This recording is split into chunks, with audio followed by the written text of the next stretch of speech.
Welcome back to the deep dive. Today, we are taking a really close clinical look at the perinatal experience, but we're viewing it entirely through the lens of pain. Yeah, and this is a bit of a unique deep dive for us. It is. We're not just listing discomforts.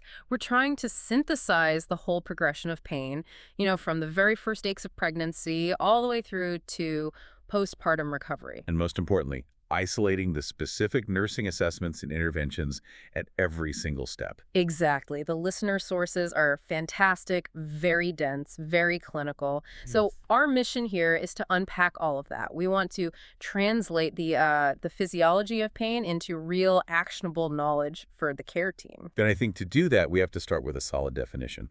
What are we even talking about when we say pain? A very good point. Where do we start? Well, the gold standard is from the International Association for the Study of Pain, the IASP, and they frame it as an unpleasant sensory and emotional experience. Right. Emotional experience. That's the key part. It's everything. It goes on to say it arises from actual or potential tissue damage, or described in terms of such damage. That distinction is so vital, isn't it? It's not just a physical signal. It explicitly brings in the psychological side. Precisely. The IASP definition basically forces you into a holistic approach. Yeah. It's the perception of the stimulus, sure, but it's also the whole psychological and physical response to it. So if a nurse is only treating, say, the physical site of a tear, But ignores the fear or the anxiety that came with a birth experience, then that pain management is incomplete. It just won't be as effective. It's really the foundation of patient-centered care. okay, let's untack this then. We'll follow the patient's journey chronologically. We'll start before labor in the antepartum period. Then we'll get into the really intense dynamics of intrapartum pain. And finally, the recovery postpartum. And the focus is always on what nurses can assess, teach, and do. Let's do it. So antepartum discomfort. This is where it all begins. This is where the body starts making these incredible changes. Yeah, and those massive rapid shifts bring on some very specific and often very persistent discomforts. The sources point out that a lot of the common problems are mechanical. So what's the biggest mechanical culprit? Oh, it's the shifting center of gravity, hands down. As the uterus expands, the woman's center of gravity just lurches forward. Right, and to stop from falling over, she has to compensate. Exactly. So she exaggerates the lumbar curve. It's called hyperlordosis. And that puts a tremendous strain on the lower back, on the pelvis. And that leads directly to the #1 complaint of antepartum pain: chronic low back pain. So the first intervention isn't a pill, it's education. It's teaching proper body mechanics. 100%. It's preventative. The nurse's role is to teach posture correction, pelvic tilts, how to use support pillows or garments safely. It's all about mitigating that pain before it becomes debilitating. But it goes way beyond just back pain, doesn't it? Oh, yeah. We have to look at the systemic issues, too. The discomfort's abroad. Okay, so let's run through the list from the sources because this is basically the core of patient teaching for any pregnant woman. Let's start with a really critical one. Kidney and bladder infections, UTIs. Why are they so critical during pregnancy? Because if you don't treat them, they can very quickly become pyelonephritis, a serious kidney infection, and that's a huge risk. So the intervention is immediate antibiotic therapy, and the nurse has to monitor that really closely. And the teaching part is about recognizing the symptoms. Recognizing the symptoms, the urgency, the frequency, the pain, and really hammering home that they have to finish the entire course of antibiotics, even if they start feeling better. Okay, moving on to the GI tract. Heartburn. So common. Incredibly common. It's driven by hormones, relaxing the esophageal sphincter, and the simple physics of the uterus pushing everything up. And management for that is layered, I'm guessing? It is. You start with non-pharmacological stuff. The nurse teaches dietary changes, smaller meals, avoid spicy or fatty foods, stay upright after eating. And if that doesn't work? Then you move to antacids. But, and this is a key clinical point, not all antacids are safe. Oh, interesting. What's the risk? Some contain a lot of sodium bicarbonate or magnesium, which you have to be careful with late in pregnancy. So the nurse needs to guide the patient towards safer options, like calcium carbonate, like TUMS. Got it. What about vascular changes? I'm thinking varicose veins. Yep. The result of more blood volume, hormonal effects, and all that pressure on the pelvic veins. The intervention here is all non-pharmacological. Let me guess. Elevate the legs. That's the big one. Frequent leg elevation, above the heart if possible. Also wearing support stockings and, crucially, limiting long periods of just standing there, which makes the blood pool. And headaches, they seem to be a constant complaint. They are, often from hormones or just tension and stress. We start conservative. Relaxation techniques, making sure she's hydrated, maybe a hot or cold pack on the neck. And if that's not enough, For medication, acetaminophen is generally the safe OTC choice. But the nurse has to make sure the patient knows that NSAIDs, like ibuprofen, are usually off limits during pregnancy. we also have to talk about round ligament pain. That one can be really scary for patients because it's so sudden and sharp. It really can. It's this sharp, stabbing pain that happens because the ligaments holding up the uterus are stretching so fast. So the intervention is mostly reassurance. Reassurance and simple techniques. Nurses teach the patient to move more slowly to avoid sudden twisting. Simple rest or gentle stretching usually does the trick. The key insight is telling them that even though it feels alarming, it's usually benign and passes quickly. What about general joint pain? The sources link this back to the hormone relaxin. Yeah, this is a fascinating one. Relaxin is there to loosen the pelvic ligaments for birth, but it works everywhere in the body. So it makes all the joints looser. Exactly. It causes generalized joint hypermobility, and that can cause pain. So management is all about support. Good posture, pregnancy-safe exercises to strengthen the core, and a huge recommendation for water therapy. Why water therapy specifically? The buoyancy. It lets you move and exercise without putting all that stress on those already loose joints. It's a game changer for a lot of women. Okay, last one for this section. Yeah. The classic middle-of-the-night leg cramp. What's the precise nursing instruction for that? That painful calf spasm. The immediate fix is crucial, and the nurse has to teach this very specifically. Dorsiflex the foot. Meaning pull the toes back towards the nose. Instantly. It stretches that contracted muscle and resolves the spasm right away. Then you can follow up with massage and maybe talk about calcium supplementation if it keeps happening. You're empowering the patient with an immediate solution. What really strikes me here is that this whole antepartum nursing role is almost entirely about patient education and non-pharmacological comfort. It is. You're preparing them. You're translating these complex physiological things like relaxin or vascular pressure into simple, practical steps they can take themselves. You're building trust before labor even starts. Okay, so now we move into labor itself, intrapartum. And here's where it gets really, really interesting. Because the actual nature of the pain completely changes, depending on the stage of labor. You mean it's not all one kind of pain? Not at all. We have to differentiate between visceral pain and somatic pain. If you don't understand that difference, your interventions won't work. Let's start with the first stage then, the longest one. What's that pain like? That pain is purely visceral. It originates deep inside from the uterus and the cervix. It's this diffuse, dull ache. Hard to pinpoint. Very hard to pinpoint. It radiates across the lower abdomen, the back, sometimes even the thighs. And what's physiologically happening to cause that visceral pain? There are two main drivers, right? Right. The first is mechanical. The uterine contractions are pulling on the cervix, making it thin out and open up a face and dilate. That stretching stimulates pain receptors. And the second mechanism? The second, and often the more severe one, is uterine ischemia. Ischemia. Let's dig into that because that's so important for a nurse who's monitoring labor. Okay, so during the peak of a contraction, the uterine muscle squeezes so hard that it actually compresses the arteries that supply it with blood. So it's temporarily cutting off its own oxygen supply. Exactly. That lack of oxygen creates pain. The more intense and the longer the contraction, the more ischemia and the more pain. This is why nurses are always checking the uterine resting tone. The muscle has to relax completely between contractions to get that blood flow back. And that pain signal travels along a very specific route to the brain.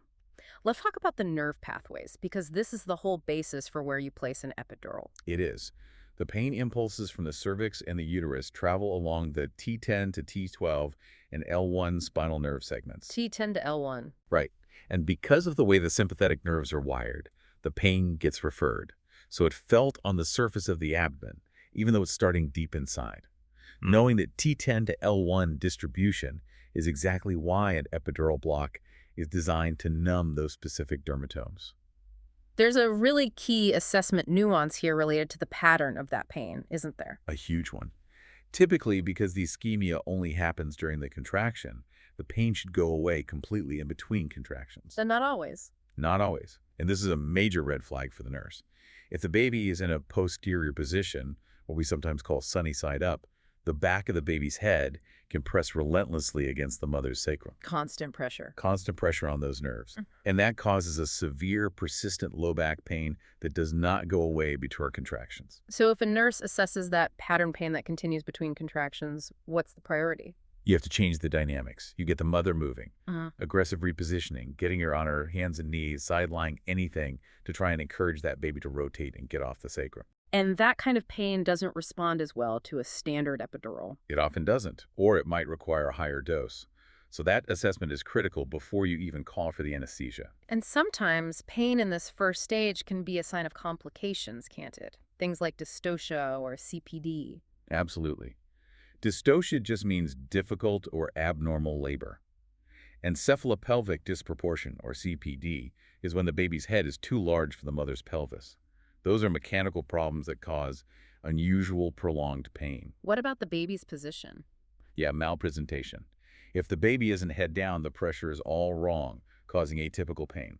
But the most critical one to watch for is placental abruption, Which is an emergency. a true emergency. That's when the placenta separates from the uterine wall prematurely, and it causes this intense, unremitting, constant abdominal pain.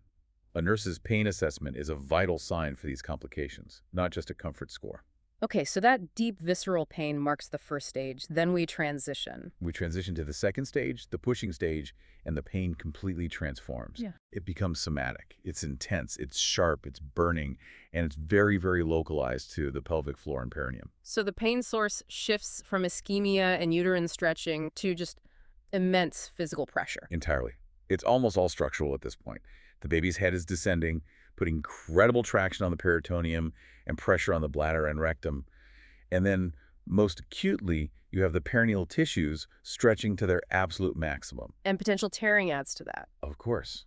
Any soft tissue lacerations contribute to that sharp, localized pain. So if the first stage was T10L1, where do these somatic pain signals travel? This is all S2 to S4. The S2 to S4 spinal nerve segments, that's the pudendal nerve distribution. Which is why a pudendal block is so effective for delivery. Exactly. It targets those specific nerves and provides that very localized relief for the final moments of birth. And then, very briefly, after the baby is born, there's the third stage. What's the pain source there?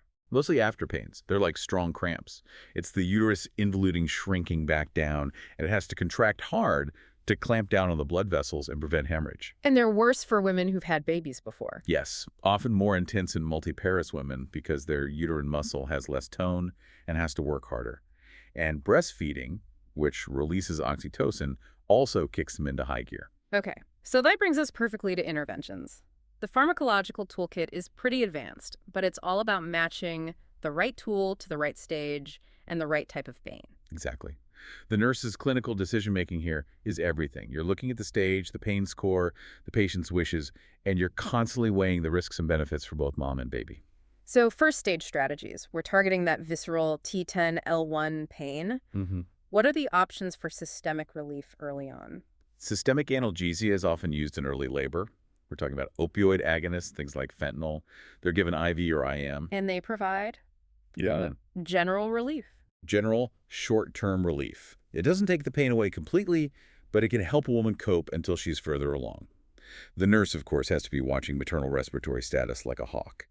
But the gold standard for that deep visceral pain is regional analgesia. Without a doubt. It provides much denser pain relief without affecting consciousness. The epidural block is placed specifically to target those T10L1 segments we talked about. And what about the combined spinal epidural, the CSE? The CSE is very popular. You get a shot of spinal anesthetic for immediate fast-acting relief, and then the epidural catheter is threaded in for continuous medication. It's the best of both world speed and endurance. There's also an inhaled option that's become more common, nitrous oxide. Nitric oxide is great. It's patient-controlled, which is a huge advantage. It has a very fast onset, and it clears the system quickly. So she can use it just for the peak of the contraction. Right. And because she holds the mask herself, if she gets too drowsy, her hand drops, the mask falls away, and she stops inhaling it. It's a great safety feature. Okay, now let's shift to the second stage. The pain is somatic, S2, S4 is dominant. What's the focus here? The focus shifts to localized blocks. If a woman didn't get an epidural or is moving really fast, you might use a local nerve block for the delivery itself. Local infiltration is just injecting anesthetic right into the perineal tissue before an episiotomy or for a repair. And the pudendal block is the really targeted one for that perineal pain. Precisely. The pudendal block targets those S2S4 nerve segments. It numbs the perineum, vulva, and lower vagina. It's perfect for forceps or vacuum deliveries because it gives great pain relief right where you need it. And if the patient already has an epidural in place, You just use it. The anesthesiologist can top it up with a stronger concentration of medication to effectively block those S2S4 segments for the pushing stage. And nitrous oxide is still a good option here too, especially for the burning sensation of crowning. and for a cesarean birth, the needs are obviously very different. We move from pain relief to full surgical anesthesia. We do. For a planned C-section, a spinal anesthetic is usually preferred. It's fast, reliable, and the mother can be awake. If she already has a labor epidural, you can just dose that up to a surgical level. And general anesthesia. That's reserved for true emergencies. A major hemorrhage, severe fetal distress, when there's literally no time to place a regional block. Okay, let's zero in on the specific drugs because nurses are the ones monitoring the effects. Absolutely. So starting with non-opioid analgesics, acetaminophen is the safe choice. But we have to come back to the NSAIDs. Right, the sources are very clear. NSAIDs are not recommended during labor. Why is that? It's because of the risk of prematurely closing the fetal ductus arteriosus. That's a vital blood vessel in the fetus that needs to stay open until after birth. NSAIDs can cause it to close, especially in the third trimester. So that's a key piece of patient teaching. A huge piece. The nurse has to actively teach patients to avoid things like ibuprofen or naproxen. Okay, now the opioids morphine, fentanyl, this is where the risk assessment gets really serious. This is one of the most significant pharmacological realities in all of labor and delivery. Because of their chemical structure, opioids readily cross the placenta, They provide relief for the mother, but they get to the baby. and they get there fast. So what does that mean for nursing practice? For consent? It means you can't just treat the mother's pain in a vacuum. Timing is everything. If you give an opioid too close to delivery, the baby can be born with respiratory depression. Because the drug is affecting their central nervous system. Exactly. So this requires a few critical nursing protocols. First, you have to get truly informed consent. The patient has to understand the risk to the baby. And that the baby might need resuscitation. Yes, or naloxone, the reversal agent, right after birth. Second, the nursing team must notify the neonatal team before giving the drug if delivery is close. You need to have specialized personnel ready at the bedside. And after delivery. That baby requires mandatory enhanced respiratory observation. It fundamentally changes the entire delivery plan, not just the pain management part. Wow. Okay, what about the local anesthetics? Bupivacaine, lidocaine. Those are the agents used in epidurals and spinals. They work by blocking nerve impulses in a very localized area.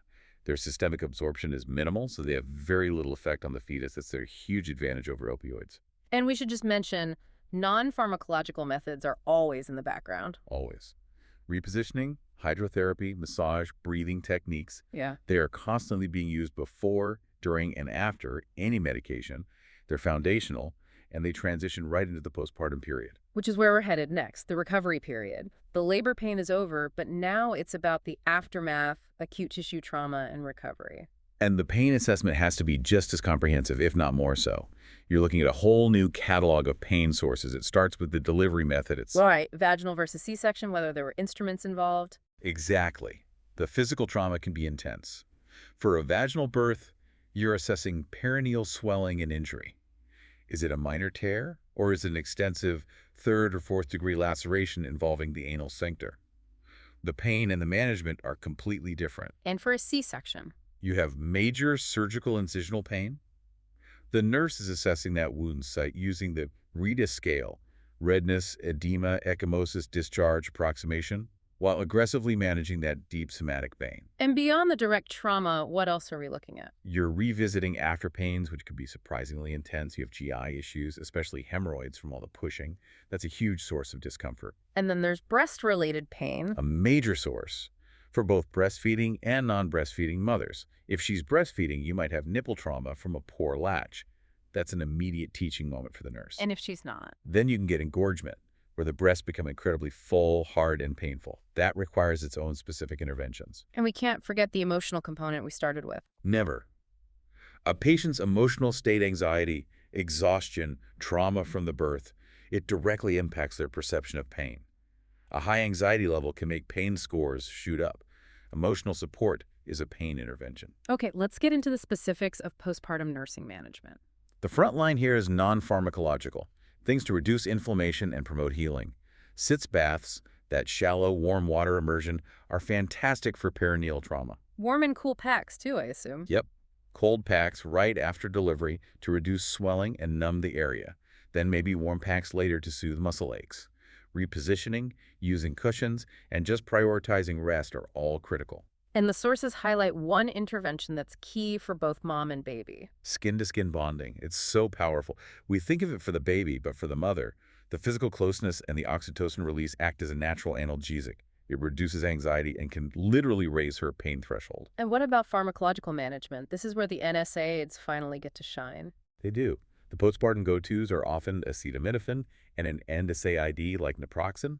Naproxen is excellent because it's an anti-inflammatory, and it's treated the root cause of the pain, the tissue injury, and swelling from uterine involution or an incision.